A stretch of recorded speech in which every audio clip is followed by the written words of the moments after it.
وصحبه ومن والاه أما بعد فأعوذ بالله من الشيطان الرجيم بفضل بسم الله الرحمن الرحيم يفجرونها تفجيرا صدق الله مولانا العظيم وصدق رسوله النبي الحبيب الكريم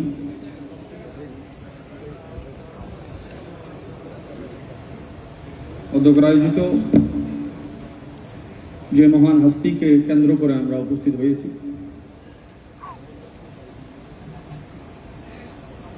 সত্য ন্যায়ের দীপশিখা হযরত কিবলা এবং বাবুজান কিবলার বাগানের ফুল, একজন বুজুর্গের নামের মধ্যে ওনার সারা জিন্দগির আখলাকের হোসন জামালের প্রতিফলন হয়। ইতিমধ্যে আমরা চমৎকার কিছু বক্তব্য শুনেছি, যে বক্তব্য আমাদেরকে এই সিদ্ধান্ত নিতে বাধ্য করেছে যে আমরা কেউ ওনাকে 16 আনা দেখিনি। তো যেই প্রান্ত থেকে দেখেছেন সেটি আমরা বলে যাচ্ছি। ওনার ব্যক্তিগত জীবন সম্পর্কে আমরা অতীত, ওনার যৌবন থেকে শুরু করে শেষ মুহূর্ত পর্যন্ত আমরা তো ওনাকে শেষেই পেয়েছি, কিন্তু আল্লাহ পাকের দরবারে শুকর যে আমরা পেয়েছি। আজকে অনেক সাজ সজ্জা, এখানে অনেক কিছুর আয়োজন, কিন্তু প্রত্যেকের দিলের একটি নীরব শব্দ শোনা যাচ্ছে, সেটি হচ্ছে रूह में ताजगी नहीं, कल्ब में रोशनी नहीं, तेरे कसम तेरे बगैर जिंदगी जिंदगी नहीं। আমরা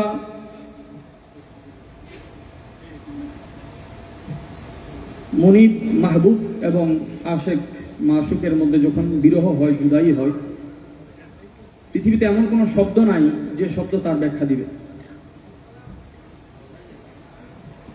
কিন্তু এন্তেকালের পরে আজকে তো আমরা ওনার স্মরণ সবাই একত্রিত হলাম। আশেকদের প্রথম চ্যালেঞ্জ হচ্ছে মুনিবের বিরহটা সহ্য করা। এই জায়গায় সাহাবায়ে কেরামের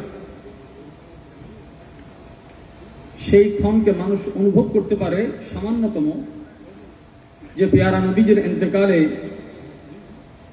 মদিনাওয়ালার ইন্তেকালে মদিনাবাসীর হাল কেমন ছিল।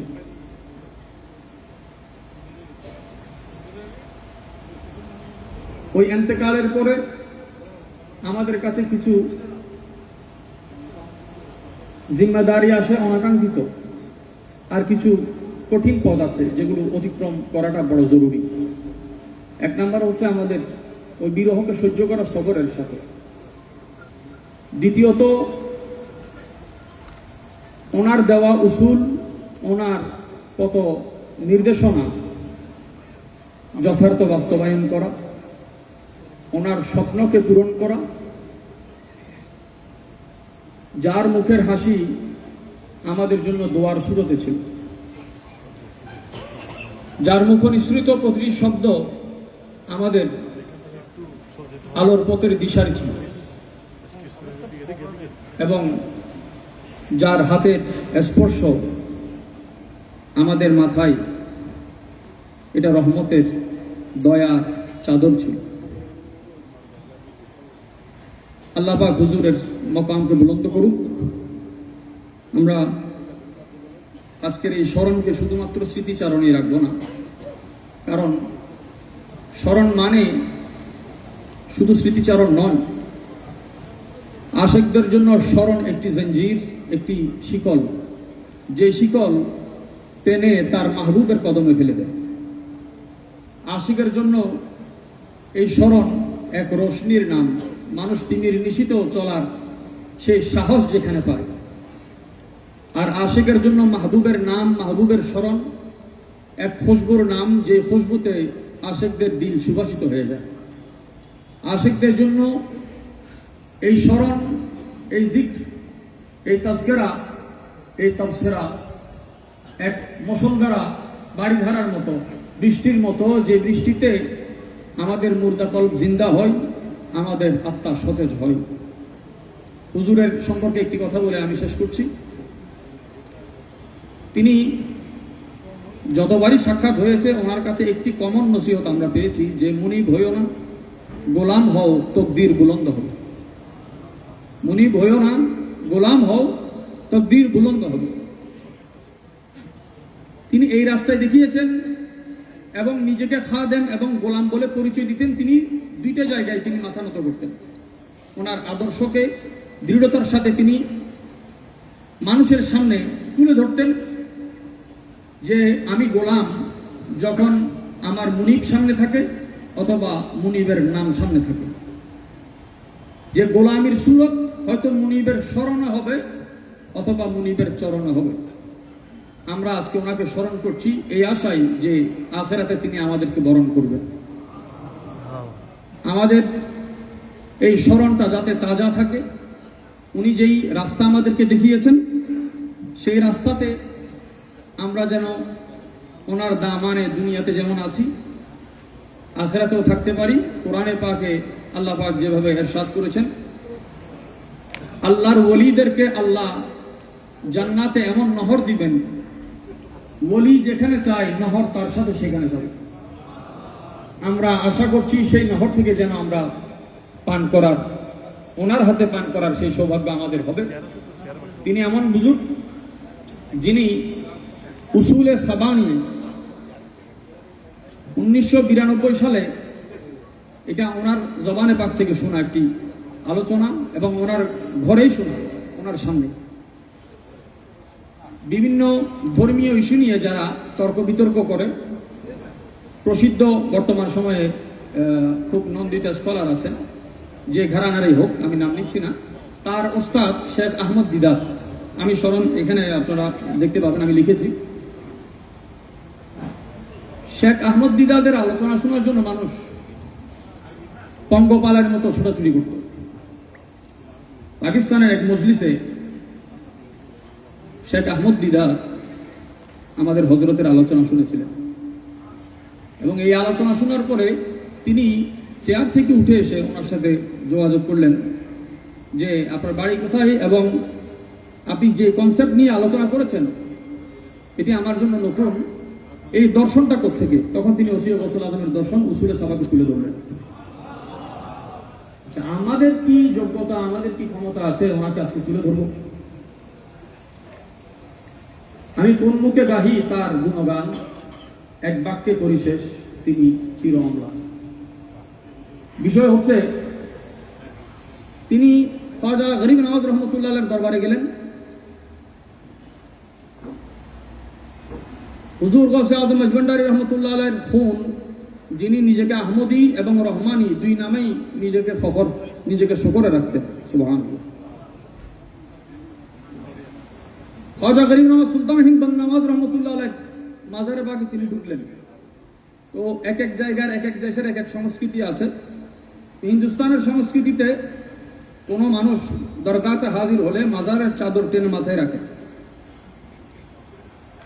তখন খাজা গরিব নওয়াজ রহমতুল্লাহ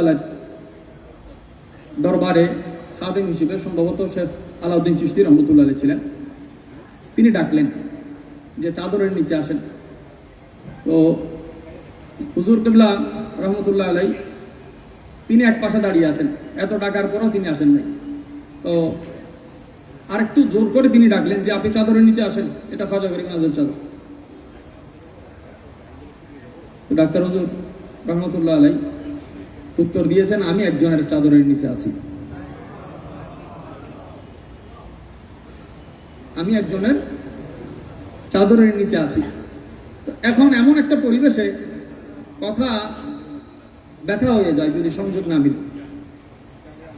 এমন একটা জায়গায় তিনি কথাটা বলেছেন যে যারা শুনেছেন তারাও সমানভাবে অথবা যেই মকসদে তিনি বলেছেন সেখানে পৌঁছাতে পারেননি। তিনি যে আরো ছেড়ে ওখান থেকে বের হলেন। আচ্ছা, রাত হলো, পরক্ষণে তিনি চিন্তা করলেন যে ওই জায়গায় আমার কথা বলাটা ঠিক হয়নি। এক পর্যায়ে দেখলেন উনি যেখানে আরাম করছেন ওই ঘরের দরজায় করাঘাত হলো।